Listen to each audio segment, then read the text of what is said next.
ഇസ്രായേലിനെ അനുഗ്രഹിക്കുന്നത് യഹോവയ്ക്ക് പ്രസാദമെന്ന് ബിലെയാം കണ്ടപ്പോൾ അവൻ മുമ്പിലത്തെ പോലെ ലക്ഷണം നോക്കുവാൻ പോകാതെ മരുഭൂമിക്ക് നേരെ മുഖം തിരിച്ചു. ബിലെയാം തല ഉയർത്തി ഇസ്രായേൽ ഗോത്രം ഗോത്രമായി പാർക്കുന്നത് കണ്ടു. ദൈവത്തിൻ്റെ ആത്മാവ് അവൻ്റെ മേൽ വന്നു. അവൻ സുഭാഷിതം ചൊല്ലിത്തുടങ്ങിയത്: ബെയോരിൻ്റെ മകനായ ബിലെയാം പറയുന്നു, കണ്ണടച്ചിരിക്കുന്ന പുരുഷൻ പറയുന്നു, ദൈവത്തിൻ്റെ അരുളപ്പാട് കേൾക്കുന്നവൻ, സർവശക്തന്റെ ദർശനം ദർശിക്കുന്നവൻ, വീഴുമ്പോൾ കണ്ണു തുറന്നിരിക്കുന്നവൻ പറയുന്നത്: യാക്കോബേ, നിന്റെ കൂടാരങ്ങൾ, ഇസ്രായേലേ, നിന്റെ നിവാസങ്ങൾ എത്ര മനോഹരം! താഴ്വര പോലെ അവ പരന്നിരിക്കുന്നു. നദീതീരത്തെ ഉദ്യാനങ്ങൾ പോലെ, യഹോവ നട്ടിരിക്കുന്ന ചന്ദന വൃക്ഷങ്ങൾ പോലെ, ജലാന്തികയുള്ള ദേവദാരുക്കൾ പോലെ തന്നെ. അവൻ്റെ തൊട്ടികളിൽ നിന്ന് വെള്ളം ഒഴുകുന്നു. അവൻ്റെ വിത്തിന് വെള്ളം ധാരാളം. അവൻ്റെ അരജൻ ആഗാഗിലും ശ്രേഷ്ഠൻ. അവൻ്റെ രാജത്വം ഉന്നതം തന്നെ. ദൈവം അവനെ മിസ്രയീമിൽ നിന്ന് കൊണ്ടുവരുന്നു. കാട്ടുപോത്തിന് തുല്യമായ ബലം അവന് ഉണ്ട്. ശത്രുജാതികളെ അവൻ തിന്നുകളയുന്നു. അവരുടെ അസ്ഥികളെ അവൻ തകർക്കുന്നു. അസ്ത്രം എയ്ത് അവരെ തുളയ്ക്കുന്നു. അവൻ സിംഹം പോലെ പതുങ്ങിക്കിടക്കുന്നു, ഒരു സിംഹി കണക്കെ തന്നെ. ആർ അവനെ ഉണർത്തും?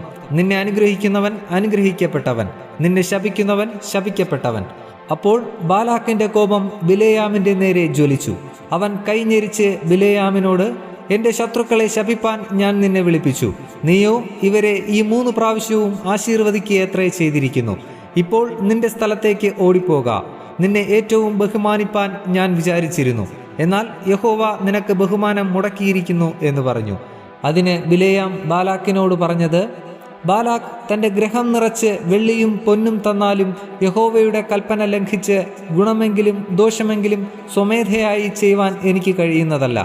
യഹോവ അരുളി ചെയ്യുന്നത് മാത്രമേ ഞാൻ പറയുകയുള്ളൂ എന്ന് എൻ്റെ അടുക്കൽ നീ അയച്ച ദൂതന്മാരോട് ഞാൻ പറഞ്ഞില്ലയോ?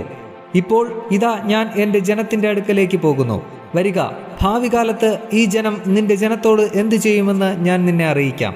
പിന്നെ അവൻ സുഭാഷിതം ചൊല്ലിത്തുടങ്ങിയതെന്തെന്നാൽ: ബെയോരിൻ്റെ മകൻ ബിലെയാം പറയുന്നു, കണ്ണടച്ചിരിക്കുന്ന പുരുഷൻ പറയുന്നു, ദൈവത്തിൻ്റെ അരുളപ്പാട് കേൾക്കുന്നവൻ, അത്യുന്നതൻ്റെ പരിജ്ഞാനം പ്രാപിച്ചവൻ, സർവശക്തൻ്റെ ദർശനം ദർശിക്കുന്നവൻ, വീഴുമ്പോൾ കണ്ണു തുറന്നിരിക്കുന്നവൻ പറയുന്നത്: ഞാൻ അവനെ കാണും, ഇപ്പോൾ അല്ലതാനും.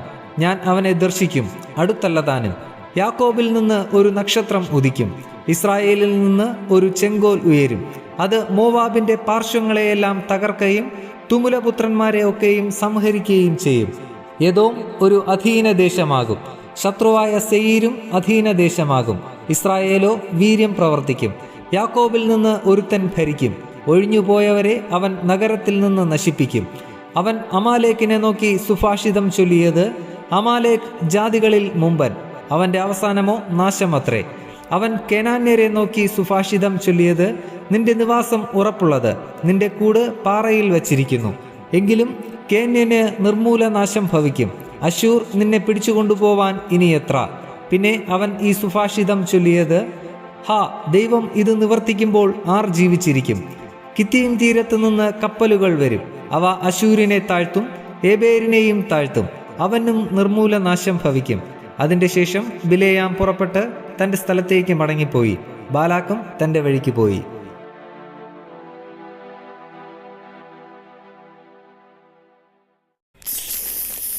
ഇത്രയുമാണ് നമ്മുടെ ഈ ആഴ്ചത്തെ അധ്യായം. ഇത് നിങ്ങളുടെ ജീവിതത്തിൽ വളരെയധികം പ്രവർത്തിക്കട്ടെ, അനുഗ്രഹമാകട്ടെ എന്ന് പ്രാർത്ഥനയോടെ ആശംസിക്കുന്നു.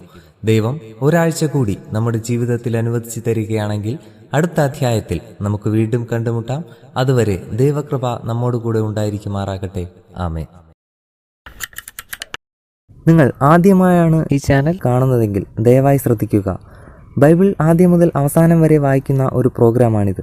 താല്പര്യമുണ്ടെങ്കിൽ നിങ്ങൾക്കും ദിവസത്തിൽ ആകെ 5 മിനിറ്റ് മാത്രം ചിലവാക്കിക്കൊണ്ട് ഇതിൽ പങ്കാളികളാകാം. ഒരുപക്ഷെ ഇത് നിങ്ങൾക്ക് വേണ്ടി കൂടിയുള്ള ഒരു പ്രോഗ്രാമായിരിക്കാം. ഇതിൽ പങ്കെടുക്കുവാൻ ആഗ്രഹമുണ്ടെങ്കിൽ ഈ ചാനൽ സബ്സ്ക്രൈബ് ചെയ്യുക. പ്രത്യേകിച്ച് നിങ്ങളുടെ സുഹൃത്തുക്കൾക്ക് ആർക്കെങ്കിലും ഇത് ഉപകാരപ്പെടും എന്ന് നിങ്ങൾ കരുതുന്നുണ്ടെങ്കിൽ അവർക്കും ഇത് ഷെയർ ചെയ്യുക. ഒരുപക്ഷെ അതുവഴി നിങ്ങൾ അവരുടെ ജീവിതത്തിൽ ഒരു അനുഗ്രഹത്തിന് കാരണമാകാം. ആദ്യം മുതൽ തന്നെ ബൈബിൾ വായിച്ചു തുടങ്ങുന്നതിനായി ഒരു ലിങ്ക് ഞങ്ങൾ ഡിസ്ക്രിപ്ഷനിൽ കൊടുക്കുകയാണ്. അതുവഴി നിങ്ങൾക്ക് ബൈബിൾ ആദ്യം മുതൽക്കേ വായിക്കുവാൻ സാധിക്കും. ഇനിയുള്ള വചനങ്ങൾ അപ്ലോഡ് ചെയ്ത ഉടനെ തന്നെ അറിയുവാനായി ബെൽ ഐക്കൺ പ്രസ് ചെയ്യുക. ഇതിലൂടെ ദൈവത്തെക്കുറിച്ച് കൂടുതൽ അറിയുവാൻ, ദൈവത്തിൻ്റെ അനുഗ്രഹം കൂടുതലായി അനുഭവിക്കുവാൻ നമുക്ക് കഴിയട്ടെ എന്ന പ്രാർത്ഥനയോടെ നന്ദി, നമസ്കാരം.